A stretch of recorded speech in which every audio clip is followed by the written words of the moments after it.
Hi guys, this is another assessment given on January 8th, and I'm doing it now because I was busy with another projects. So anyways, this assessment was given by Dukaan.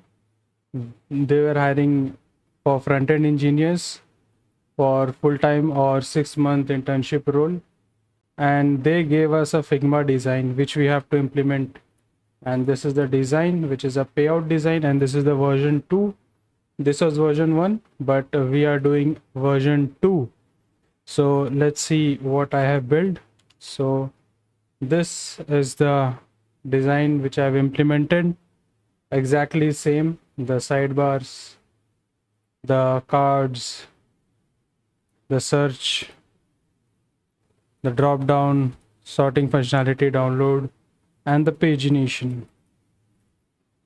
So this was the project, and this pagination took me time because I was trying to customize this pagination, and afterwards I found that there is a package called React Paginate which made it very easy to implement this pagination.